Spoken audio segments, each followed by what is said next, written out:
We're here with Alex Thurston at the 2022 IFMAR World Championships, just chatting to drivers and getting their thoughts on the first 2 days of international practice. Just tell us how things have been for you.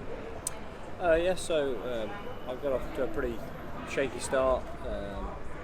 The grip's been evolving quite a lot since we've been here, which everyone's been finding. I think I'm in a place now where I feel like I've got a safe car, probably not the fastest, but we'll just see how things evolve. We're getting there slowly. And moving into the control practice, does that change your approach with the format change rather than the open track that you've had the last 2 days? I don't think so. I think it might make things a little bit more on a level playing field, because at the moment I think, especially at the end of the day, the timesheets is going off the fact that a lot of people are running really small tyres and stuff just to get a time on the board. I'm trying to go the more expensive way, trying to keep the tyres a little bit bigger so that we get a true evaluation of what the car's doing, because in the qualification we all have to use like new tyres every run. So yeah, for those who don't know, it's a control tyre event, right? So you get a set of rears at 62 and fronts at 60 mil, is that right? I think it's 64, 62, but I might be wrong. But yeah, so we're either way, we're starting off packet-sized tyres. So actually running the car in high grip conditions with a small tyre isn't really beneficial, barring for the final. So I think if we can get a car half decent on big tyres, when we get on smaller tyres, the car's just going to be easier to drive and probably faster, because everything's a bit lower. And for those who don't know, just tell us a little bit about your history in RC. How long have you been doing it, and how did you get into it in the first place? So I've been racing a long time. Properly, I did my first Worlds at this very track the other way round in 2012. I've been racing since I was about, from the start, probably 5 years old. I did my first European Championship when I was 8. What an experience.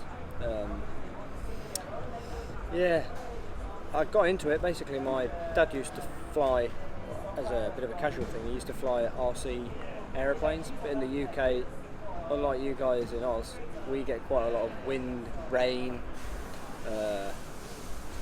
snow. So with aeroplanes, that's quite difficult to get any time to fly, because you need the right conditions for the planes. Whereas with cars, you can run in rain, you don't want to, but you can run in rain, wind, definitely not snow.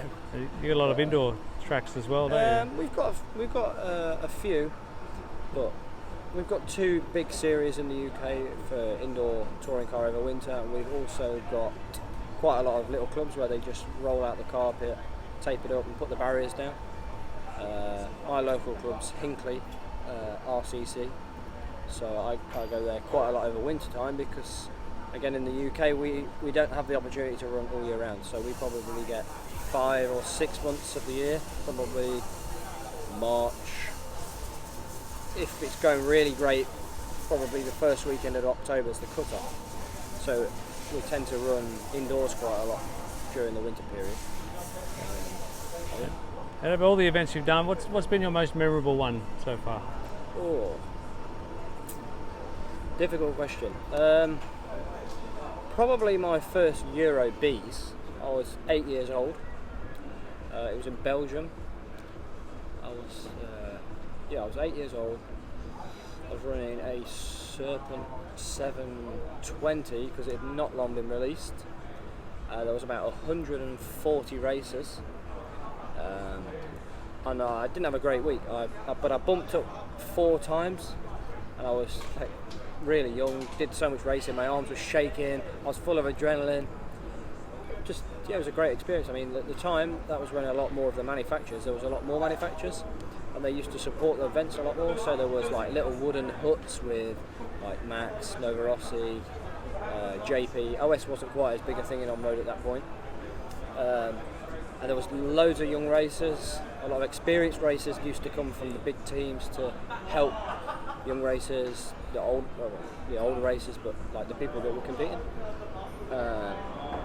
It was just really awesome. I mean, things have changed a little bit now, but nevertheless, every race is different, every race is unique, and they're all just as fun as each other. It'd be great to just get more people to some of these big events, because I think they'll learn a lot more. Switching attention to this week, who's your tip to win?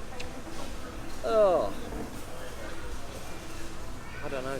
I'm never going to count out Dominic because he's my teammate, and he's also come off the back of 2 European Championships this year in 8th scale and 10th scale.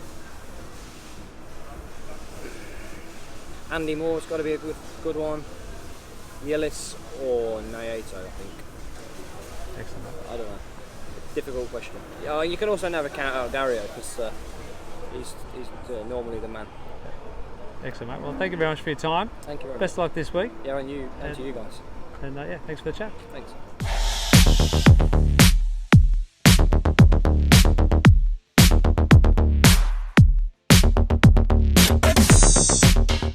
One more thing. Which is the correct side of the wing to paint, and why? Oh, I always paint the back because it's nice and shiny on the front then.